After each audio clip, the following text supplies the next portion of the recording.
sigoqa kamnandi unyaka ka2025 kwavela ukuthi abantu abawu53% bathe uMakhosi kaMaphumulo. Siphinde sibonge nabanye bebekhuluma futhi bethi cha bakhona abacabangayo. Bheka nje sibili kuleli lapha uTP ngo26.66 kanjalo futhi uThokozile Ejili ngo26.66 kanjalo ke uNothile Zwane 6 bese kuseluleko 6 bese kuba uMabo 6. So siyambongela kakhulu kusho ukuthi lokho akubona nje yes konke nje kungabantu phakathi. Wabenzana abaleli bakuthanda kanjani? Ukwenze ngani wenzani? Awuxoxele iPlayfish.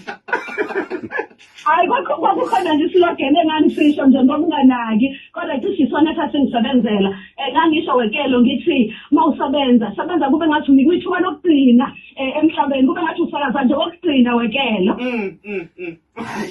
Hayi ngiyabona ukuthi ikusebenzele slogan sakho. Siyamphusha manje noma seshaya side hustle. Hayi kulungile ke thina sesivele siyayidonsa manje sesiyonizwa lapha ngo10 ebusuku.